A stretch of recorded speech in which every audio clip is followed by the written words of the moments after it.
été arrêté le 5 janvier 1942 à Dieppe, dans la rue. Je devais revenir à Dieppe parce que il y avait eu des arrestations et on me demandait, les amis de Rouen me demandaient qui avait été arrêté, dans quelles conditions et qu'est-ce qui était devenu le matériel d'imprimerie qui avait servi à la résistance. Moi, je n'avais pas du tout envie de revenir à Dieppe parce que, évidemment, j'avais entendu parler aussi des arrestations.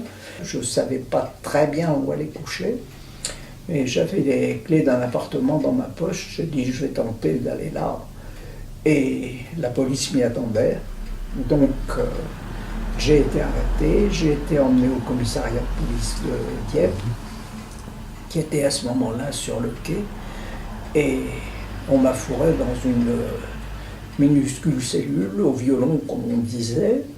Et on m'a appris que j'avais été arrêté par un commissaire des brigades spéciales. Il y avait eu des arrestations de distributeurs avant moi, et moi, on m'a dit, mais c'est vous qui écriviez tout ça? Alors j'ai commencé par dire non, puis j'ai tenu 24 heures parce que les consignes étaient comme ça, pour donner aux gens le temps de planquer ce qu'on pouvait.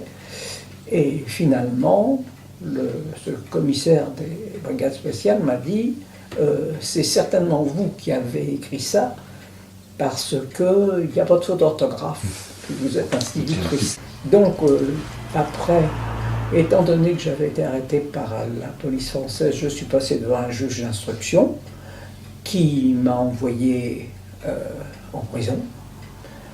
J'ai été en prison quelques jours à Dieppe, de là à Rouen, à Bonne Nouvelle.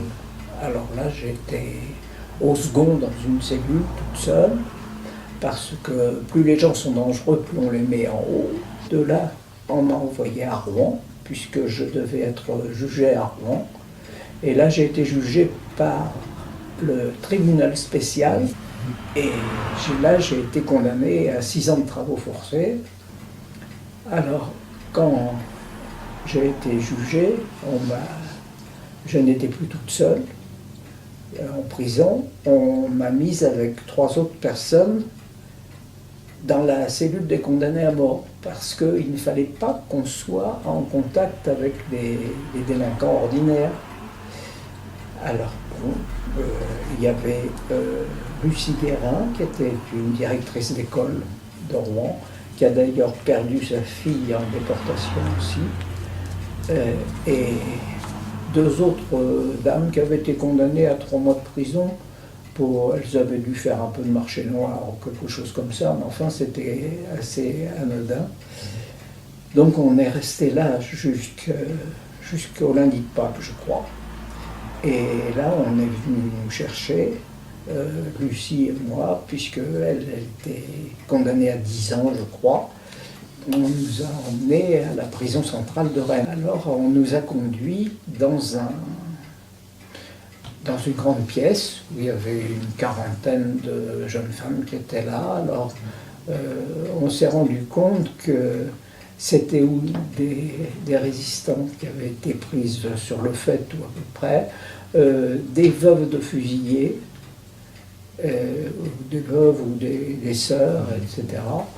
Et puis, il y avait aussi d'autres gens qui étaient plus ou moins suspectés de résistance.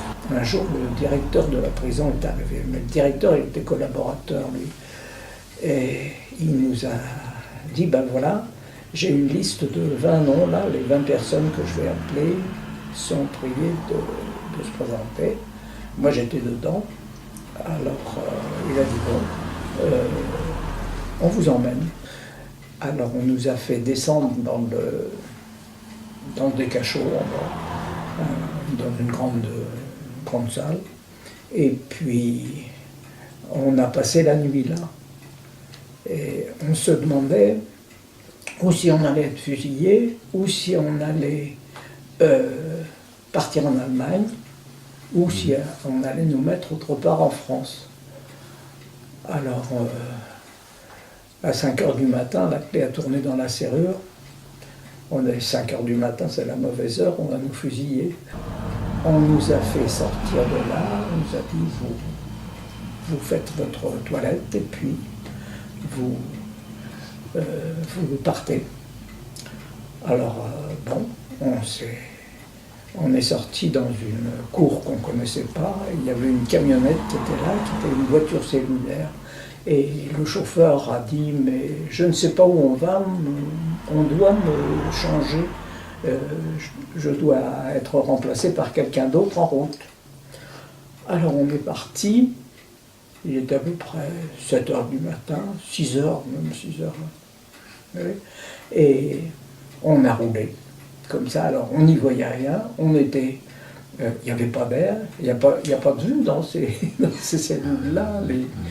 Il y avait juste un petit carreau dépoli avec une grille dessus. Et on est arrivé, à 8 heures du soir, on est arrivé à Chalon-sur-Marne avec le 3e chauffeur qui était le seul qui savait où on allait. On nous a dit vous serez dans des cellules 4 personnes par 4. On était au 2e, toujours en hauteur. Et puis on s'est répartis, donc ça faisait 5 cellules. On a dormi et le lendemain, le sous-directeur, non c'était le gardien-chef, il n'y avait pas de directeur à ce moment-là à la prison parce que c'était une petite prison. Alors ce monsieur est venu, il nous a dit écoutez, j'ai reçu des ordres vous concernant, mais ces ordres-là pour l'instant on va laisser ça en suspens et puis ce qui est plus grave, c'est qu'une ligne de téléphone direct a été installée entre la prison et le ministère de l'Intérieur de Vichy, parce qu'on était sous surveillance renforcée. Bon, on a commencé à vivre comme ça dans notre cellule à 4. C'était plus difficile de vivre à 4 dans une petite cellule qu'à 40 dans une grande pièce. Parce que les caractères peuvent se heurter plus facilement, tout ça. Et alors après, les choses se sont déroulées assez bien jusqu'à la fin de l'année 43. On a pris prétexte du ravitaillement pour manifester par les fenêtres. Les hommes criaient dans leurs cellules, puis nous on s'est mis à crier aussi, on ne voulait pas les laisser tomber. Et j'ai vu un camion d'Allemands arriver, qui sortait leur revolver, j'ai dit ils vont tirer dans les fenêtres, il vaut mieux qu'on descende. Et chez les hommes, ils ont tiré par les guichets des portes. Il y a eu 16 fusillés dans la journée, et puis il y avait encore des représailles à craindre, tout ça. La prison est passée directement sous contrôle allemand. Et le 1er mai 1944, on nous a fait signer notre levée d'écrou. Et le 2 mai, on venait nous chercher pour nous emmener à Romainville. Les hommes étaient partis quelques jours avant, et nous, on est partis après pour Romainville. On est resté une dizaine de jours, parce que il fallait le temps d'organiser le convoi. Alors, on est donc monté dans les wagons et on a commencé par faire monter, il y avait 2 personnes âgées qui étaient, pour nous, c'était âgées, elles avaient 70 ans, quoi. Alors, on leur a dit, vous vous couchez par terre, puis vous ne bougez pas, parce que comme ça, vous aurez toujours une place pour dormir. Et puis, il y avait une petite fille qui avait été, une petite Marseillaise, que les Allemands avaient été chercher à l'hôpital pour la déporter. Elle était très malade et elle est morte 3 mois après au camp. Alors là, on l'avait installée dans un coin du wagon sous l'aération, parce qu'il y avait une petite lucarne comme ça. Alors elle était donc assise là. Et puis on lui laissait la place.